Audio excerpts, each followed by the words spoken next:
नमस्कार, स्वागत है आप सभी का दिव्य दिशा दर्शन पॉजिटिव वाइब के टैरो कार्ड सेशन में। आज ओरेकल ऑफ रामा से देख लेते हैं आपके लिए क्या मैसेज है, क्या गाइडेंस है। आपकी जो भी सिचुएशन चल रही हो उसके लिए क्या गाइडेंस भगवान राम आपको देना चाहेंगे। और जो भी सिचुएशन आप देख रहे हैं, जो भी सिचुएशन आपके सामने है उसके लिए यहाँ पे दो कार्ड आके गिरे हैं। पहले हम देख लेते हैं limitation of destiny and expertise का कार्ड हमारे पास में आया है। लिमिटेशन ऑफ डेस्टिनी बात करता है साइन, ओमेन एंड वार्निंग्स की। कुछ चीजें आपकी लाइफ में रिपीट हो रही हैं एज अ पैटर्न, और यहाँ पे आपको बोला जा रहा है कि आपको ये ध्यान रखना है कि पास्ट में जो डिफिकल्टीज आई हैं वो आपको एक एक्सपीरियंस देंगी। आने वाले समय में किस तरीके से आपको सही रास्ते पे सही डिसीजन के साथ में बढ़ना है। तो अपने पास्ट एक्सपीरियंस से सीखें। वो साइंस, वो इंडिकेशंस, वो हम कहते हैं कि शुभ अशुभ जो आपको इंडिकेशंस दे रहा है यूनिवर्स, उनको समझिए, क्योंकि आपके साथ में जो हो रहा है वो पास्ट में भी कहीं ना कहीं रिपीट हो चुका है। वही आपके एक्सपीरियंसेस आपको बेहतर चॉइसेस की तरफ लेकर के जाते हैं, आपको बेहतर समझदारी की ओर लेकर के जाते हैं, और यही जो है कर्मा और ग्रेस का सामंजस्य है जो आपको बैठाना है अपने ही पास्ट की करी हुई गलतियों से, उपलब्धियों से, एक्सपीरियंस से। नेक्स्ट कार्ड जो आपके लिए आया है वो है द फाइनल चैलेंजेस, एक्सपर्टीज।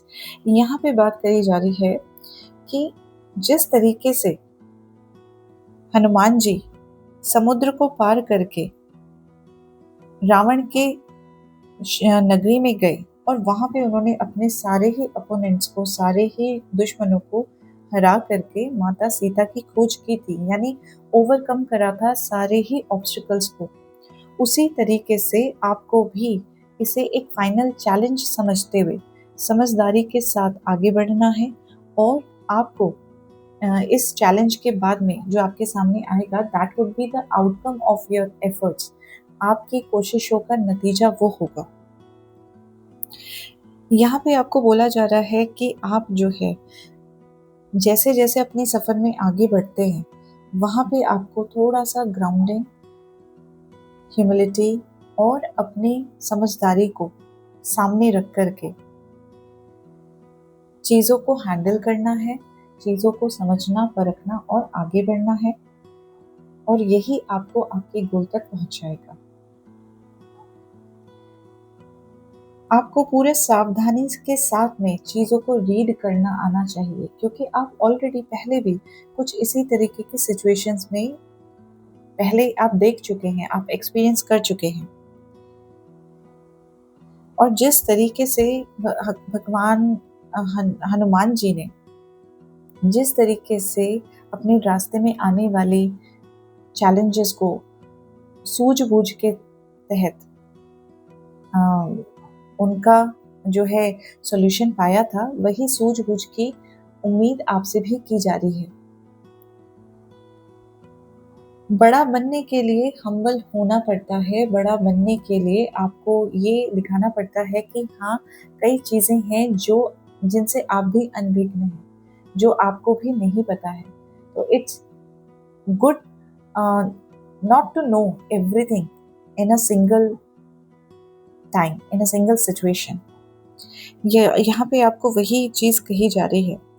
दूसरा, यहाँ पे जो है ना, आपको अपने जो लिमिटेशन आपने माइंड में क्रिएट कर रखा है उससे बाहर निकलने के लिए कहा जा रहा है, क्योंकि आपके माइंड के लिमिटेशंस आपके डिफ़िकल्टीज़ को और बढ़ाएंगे, आपके करेज को तोड़ने की कोशिश करेंगे। आपको समझना है कि जो हुआ उससे सिर्फ और सिर्फ सीख लेकर के, लर्निंग्स लेकर के आपको आगे बढ़ना है, ना कि उस सिचुएशन में स्टक रहना है।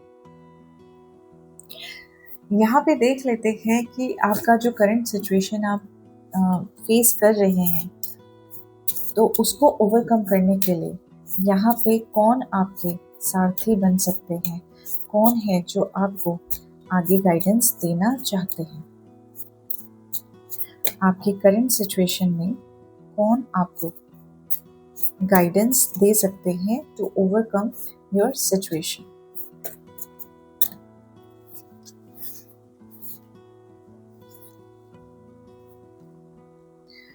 यहाँ पे बात आ रही है Bharat, the power of responsibility. Bharat ji के जैसे जिस तरीके से रिस्पॉन्सिबिलिटी को समझते हुए भगवान राम के भाई भरत ने अपनी सारे कार्यों को भगवान राम पे समर्पित करके आगे चले। उन्होंने अपना कुछ भी ना समझ करके सारी चीज़ों का सार भगवान राम को बनाया।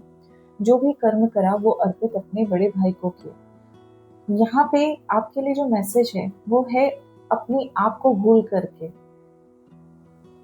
सिचुएशन को समझते हुए, पास्ट एक्सपीरियंस से सीख लेते हुए आगे बढ़ना है। जो भी चैलेंजेस सिचुएशंस आपके सामने आ रही हैं, अपनी सूझबूझ से, अपनी पेशेंस से और यूनिवर्स को, भगवान, अपने इष्ट को सरेंडर करते हुए कर्म करना है। बहुत पावरफुल मैसेज आपके लिए है और साथ ही साथ एक उम्मीद का जो क्षण है वो भी इन मैसेजेस में है कि अगर आप ये सब चीज़ें कर लेते हैं तो जिस तरीके से हनुमान जी को सीता जी का पता मिला था, हनुमान जी ने जिस तरीके से ऑब्स्टिकल्स को ओवरकम करके विजय पाई थी अपनी सिचुएशंस में, उसी तरीके से आप भी अपनी सिचुएशन को ओवरकम कर सकते हैं। सिमिलर सिचुएशंस में ही आप जो फेस कर रहे हैं, आपके इंट्यूशन क्या आपको गाइडेंस देना चाहते हैं, आपके इंट्यूशन क्या आपको गाइडेंस देना चाहते हैं। यहाँ पे दो कार्ड्स आकर के गिरे हैं। पहला card study and second card emotions की बात करता है। यहाँ पे ना चीज़ें हैं जहाँ पे बोला जा रहा है let love show you how learn from each other. जो भी सिचुएशन है यहाँ पे आपको ईच अदर से, यहाँ पे पर्सन भी हो सकता है, सिचुएशन भी हो सकता है, जहाँ पे एक रोल तो आप प्ले कर रहे हैं, एक रोल प्ले कर रहा है आपकी सिचुएशन। तो आपको जो है प्यार से चीज़ों को समझते हुए अपने कार्य को आगे बढ़ाना है। दूसरा, आपको यहाँ पे खुद से ही कनेक्ट होने की बात की जा रही है, खुद के ही इमोशंस को समझने की बात की जा रही है। Look into the depth of your own emotions. हो सकता है जो सिचुएशन आप फेस कर रहे हैं यहाँ पे आपने अपने आप को नेग्लेक्ट किया है, अपने आप को स्टक कर लिया है पास्ट के एनर्जीज में। तो यहाँ दोनों ही चीज़ें कही जा रही हैं कि आपको, आपकी इंट्यूशन आपको फोर्स कर रही है, आपको आपका ध्यान इस ओर खींचना चाहती है कि स्टडी एंड इमोशंस दोनों ही ऐसे फैक्टर हैं जहाँ पे आपका ध्यान जाना चाहिए और ये आपको मदद करेगा आपकी सिचुएशन को पढ़ने, समझने और उससे बाहर निकलने में। उम्मीद करती हूँ ये मैसेजेस आप तक पहुँचे हों, आप इनको समझते हुए अपनी सिचुएशन से बहुत जल्द, बहुत इजीली ओवरकम कर पाएंगे and you will move towards your goal, your destination very soon. Thank you. God bless you.